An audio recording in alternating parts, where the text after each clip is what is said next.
আমার এখানে কোনো ব্যক্তিগত কথা নয়। 2 আল্লাহ রাস্তায় পাহারা দেয় যে। 3 বেগানা নারীকে দেখে চক্ষু নিচু করে যে, অপর নারীকে দেখে চক্ষু নিচু করে যে, ও জান্নাতে যাবেই। বলেন তো এবার আপনার টিভির কি হবে? ওই মেয়েটা যে খবর পড়ছে, ওর মুখের উপরে যে চোখ রেখে আপনি খবর শুনছেন, তাহলে এটা কি তাকওয়া হলো? যদি কোনো সময় খবর শুনতেই হয় তাহলে এভাবে বসতে হবে, এভাবে সে খবর শুনতে হবে। তাকওয়া ভিন্ন জিনিস, বয়স শেষ, এগুলো করে কোনো লাভ নাই। এইসব কেচ্ছা কাহিনীর নামে বক্তব্য শুনে এভাবে অযথা ধর্মের নামে অধর্ম পালন করে লাভ নেই। বল হিসাব রাসূলের নিয়ম নীতি আজও পড়ে আছে। আমি বলি না যে আমি আব্দুর রাজ্জাক বিন ইউসুফ আমার বইটা পড়েন, এই কথা আমি বলিনি। আমি বলছি আপনি যদি সঠিকটা দেখতে চান তাহলে বুখারী মুসলিমেরটা দেখেন, তাহলে অন্তত নিজেই বাঁচলেন। নইলে আপনি রিয়াজুস সালিহিন বইটা পড়েন, হাদিস, সেটা আপনি নিজেই বাঁচলেন। কিন্তু আপনি যদি অন্যদিকে যান তাহলে আপনি বেকায়দাই পড়ে যাবেন, সত্য মিথ্যা আপনি আঁচ করতে পারবেন না। একটু পরে আপনাকে দেখাচ্ছি। 3 শ্রেণীর মানুষ জান্নাতে যাবেই। 1 আল্লাহর ভয়ে কাঁদে যে, 2 আল্লাহর রাস্তায় পাহারা দেয় যে, 3 অপর বেগানা নারীকে দেখে চক্ষু নিচু করে যে, সে জান্নাতে যাবেই। আল্লাহ নবী দুঃখ করে আফসোস করে বলেছেন, পৃথিবীর মানুষ মনে রেখো, আমার উম্মত ইহুদি খ্রিস্টানদের সাথে মিশে যাবে। এমন ভাবে ডান হাতের বিঘত যেমন বাম হাতের সমান, ডান পায়ের জুতা যেমন বাম পায়ের সমান, কৃষ্টি কালচারে, পোশাক আশাকে, চলা ফিরাতে, কাগজ কলমে, গাড়ি ছাকড়াতে, সব কিছুতেই তাদের সাথে মিলে যাবে। মিলতে মিলতেই এমন ভাবে মিলবে, ওরা যদি মায়ের সাথে জেনা করে আমার উম্মত মায়ের সাথে জেনা করবে। বলো তো ছেলে, তোমার মাথার চুল এই দিক থেকে নিচে চাঁচা আছে, উপরে কেন বড়? এটা কি? এটা তুমি কি দেখাতে চাচ্ছ? তোমার গায়ে একটা গেঞ্জি আছে, পিছনের দিকে 10 লেখা আছে, 10। এই গেঞ্জিটা তুমি কেন নিয়েছো? তোমার পিছনে যারা সলাত আদায় করে তার সলাতই হয় না, তোমার 10 দেখতে দেখতে শেষ। তোমার মা তরকারি রাখার জন্য একটা বাটি কিনেছে, সেটা হলো রুই মাছ। তোমার মা সাদ করে গেছে বগুড়া শহরে, ঠেল মানে না, বগুড়া শহর ছোট, সুন্দর, অনেক কিছু আছে, শুধু ভিড় ধরে আছে। সেখানে তোমার মা গেছে, একটা আয়না কিনে নিয়ে এসেছে, সেটা হলো কাতল মাছ।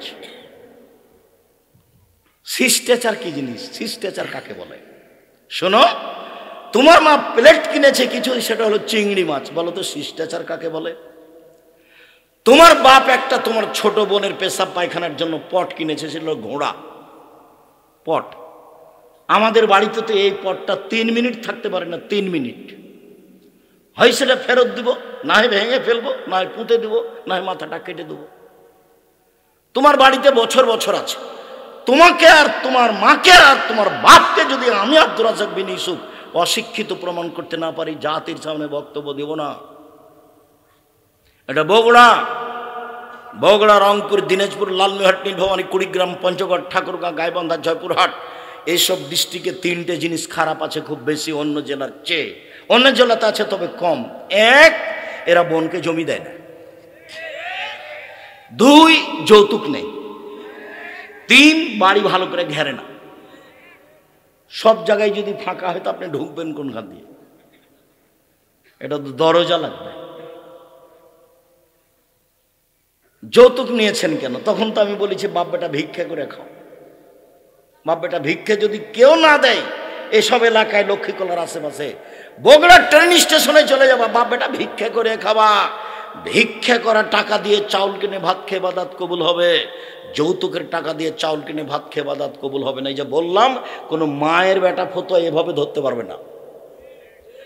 জাতির যদি রাস্তাঘাট করে না দিতে পারি, জাতির যদি স্কুল কলেজ করে দিতে না পারি, জাতিকে চূড়ান্ত সঠিক ধর্ম দিতে পারবো ইনশাআল্লাহ। ধর্মের ব্যাপারে জাতিকে ফাঁকি দিয়ে পরকাল হারাতে রাজি নয়। আগামীকাল সন্ধ্যা হতে হতে খাটলা, চৌকি, বক্স, টাকা পয়সা আর সাইকেল, মোটরসাইকেল সব ফেরত দিতে হবে। 24 ঘন্টার মধ্যে ফেরত দিতে হবে। আমি বলেছি তোমার বাপকে যদি আমি কুকুর সিরিয়ালের চেয়ে খারাপ প্রমাণ করতে না পারি আমি বক্তব্য দিব না। তোমার দাদা মারা 10 বছর হলো, তোমার দাদা 15 শতক জমি রেখে গেছে, তোমার বাপ নিবে 10 শতক, তোমার ফুফু নিবে 5 শতক। তোমার বাপ নিবে সকালে আর তোমার ফুফু নিবে বিকেলে, এইটা প্রমাণ করো দেখি আগে। একসাথেই নিবে। তোমার বাপকে বলে দিও আগামীকালকে গিয়ে বারাতে বলে দিও, আব্বা ভাগ্য নিয়ে এসেছি, আব্বা ভাগ্য ছেড়ে আসেনি, ভাগ্য আমার কাছে আছে। ভাগ্যে যদি জমিদারি থাকে জমিদারি করেই খাবো, ভাগ্যে যদি ভিক্ষা করা থাকে ভিক্ষা করেই খাবো। ফুফুর জমি খেয়ে বাঁচতে রাজি নই, ফুফুর জমি খেয়ে বাঁচতে রাজি নই। তোমার বাপ যেন আগামীকাল সন্ধ্যা হতে তো জমি ভাগ করে দেয়। আর যদি তুমি আমাকে বলো তাহলে আমি আমার বাপকে মাটি দিয়ে আগে জমি ভাগ করেছি, তারপরে খেয়েছি। যদি চাও আমি টুকটাক জমি চিনি, আমার ছোট ভাই চিনেই না, আজও চিনে না। ও বরিশালে থাকে, বরিশাল মডেল কলেজের শিক্ষক, ওই পাতায় পড়ি না, কিন্তু নীতিগতভাবে ভাগ করায় ভাগ করে দিয়েছি। 4 ধনী মানুষ সিট দিয়ে বাড়ি ঘেরো, নইলে চটছালা দিয়ে ঘেরেন, একটা দরজা রাখেন, বাহির দরজা, সেখানে আপনি গরিব মানুষ কিছু নেই, একটা পর্দা ঝুলছে। আল্লাহ নবী বলছেন আপনার স্ত্রী ঘুমানোর সময়তে বিসমিল্লাহ বলে একটু খড়কুটা এখানে রেখে দেবে নিচে, সকাল পর্যন্ত এই ফাঁকা দরজা দিয়ে শয়তান প্রবেশ করতে পারবে না। বুখারী মুসলিমের হাদিস। শিষ্টাচার কাকে বলে? শিষ্টাচার কি জিনিস? 1 বেটিকে বিদ্যা শিখিয়ে দিল, 2 বেটিকে শিষ্টাচার শিখালো, 3 মেয়ের বিবাহ দিয়ে দিল। তখন মেয়ে 3টি বাপের জন্য অন্তরাল হলো, তখন মেয়ে 3টি বাপের জন্য অন্তরাল হলো। বাপে মেয়েকে কি শিখালো? যেদিন 5 পাস করেছে তারপর থেকে 3 জন শিক্ষক। মেয়েকে ডাক্তার বানাতে হবে, 8-এর পরে 4 জন শিক্ষক, তারপরে ম্যাট্রিক পাস করার পরে ইন্টার পাস করলে বিশ্ববিদ্যালয়ে ভর্তি হতে হবে, জয়টা সাবজেক্ট তয়টা শিক্ষক। তারপরে মেয়ে ডাক্তার হয়ে আর একজনের সাথে চলে গেল।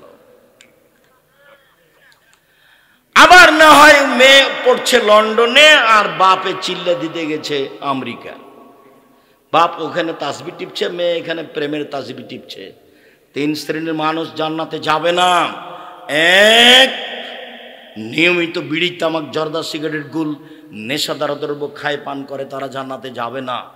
2 যারা পুরুষের পোশাক পরে মহিলা হয়ে, তারা জান্নাতে যাবে না। একবারে হজ করেছে, মাথায় টুপি আছে, মেয়ে পাশে হাঁটছে, মেয়ে স্কিন পায়জামা পরে আছে, তো ইহুদি খ্রিস্টানের পোশাক।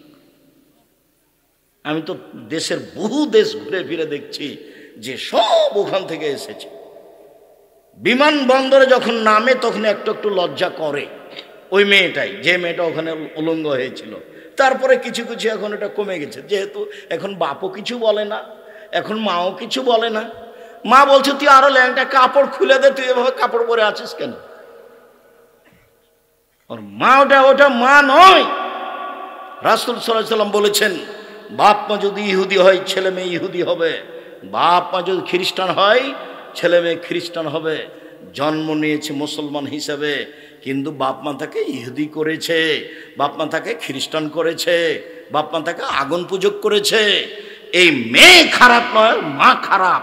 এই ছেলে, এই মেয়ে খারাপ নয়, বাপ খারাপ। এ কথা আমি বলিনি, এই কথা মুহাম্মদ সাল্লাল্লাহু আলাইহি সাল্লাম বলেছেন।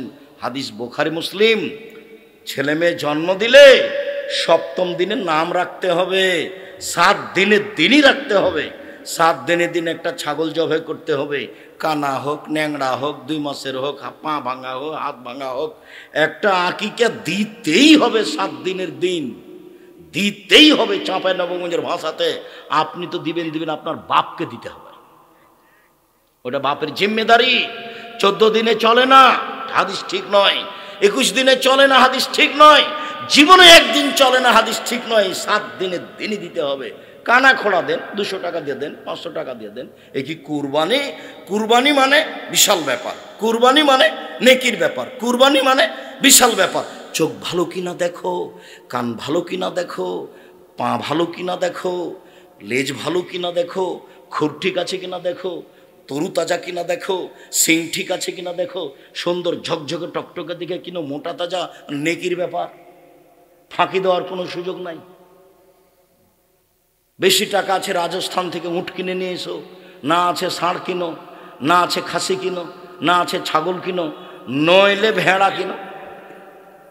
ভেড়া ভেড়ি কম টাকা দিয়ে, ভাগে টাকা দিয়েছে ওনারা, হারাম টাকা আর আপনার হালা টাকা। কে বুদ্ধি দিল? হইল আমি দিইনি, আমি কোনোদিন এরকম বুদ্ধি দিইনি। কোরবানি দেন নেকির জন্য, আর আকিকা 7 দিনের দিন দিতে হবে। চাঁপাই নবমজের ভাষাতে আপনি তো দিবেন, আপনার বাপকে দিতে হবে। 7 দিনের দিন 4টা কাজ: 1 ছাগল জবাই করা, 1 2 মাথা নেড়ে করা। ডাক্তার বলেছেন মাথার পরে নেড়ে করতে হবে, আপনি বলবেন করবই 7 দিনের দিনই করবো, নবী বলেছেন। 3 চুল সম পরিমাণ রূপা, ওই পরিমাণ টাকা ফকির মিসকিনকে দিয়ে দেওয়া। 4 নাম রাখা, আঁকিকে দেওয়া, মাথা নেড়ে করা, চুল সম পরিমাণ রূপা দান করে দেওয়া। এটা রাসূলের বিধান। ধর্ম পাগল হয়নি, ধর্ম রাজশাহী চাঁপাইনবাবগঞ্জের হাওয়াই লাড্ডু নয় যে আপনি খাবেন না বা ছেড়ে দিবেন, এটা নয়। 1 গ্লাস পানি পান করলে 5টা বিধান লাগে, তার নাম ধর্ম। 1 গ্লাস পানি পান করলে 5টা বিধান লাগে, তার নাম ধর্ম। পীর সাহেব দিয়ে চলে না, বড় হুজুর দিয়ে চলে না, রূপক ধর্ম বুজুর্গানের দিন দিয়ে চলে না। 1 গ্লাস পানি পান করলে কয়টা বিধান লাগে? 5টা। 1 ডান হাতে ধরতে হবে, 2 বিসমিল্লাহ বলতে হবে, 3 শ্বাসে পান করতে হবে, 4 বসে পান করতে হবে, 5 পান শেষে আলহামদুলিল্লাহ বলতে হবে। একবারে নগদ ধর্ম, মারেফতি দিয়ে চলে না, চুপে চুপে চলে না, সব নগদ ধর্ম, একবার সব টাটকা তাজা নগদ, কোনো জায়গাতে চুপচাপ নাই, সব খোলা। একবারে একটা মানুষ দিয়ে বাস্তবায়ন করে দিয়েছেন ধর্মকে আল্লাহ, তার নাম মুহাম্মদ সাল্লাল্লাহু আলাইহি সাল্লাম, তার নাম নবী। ওনাকে আমাদের মাঝে কি করেছেন? রেখে পুরো জীবনটাকে স্ত্রী মিলন সহ, চলাফেরা সহ, খাওয়া ফেরা সহ, সালাত আদায় সহ সব আমাদের সামনে রেখে চলে গেছে দিয়ে। কি করতে হবে তাকে নগদ দেখা গেছে।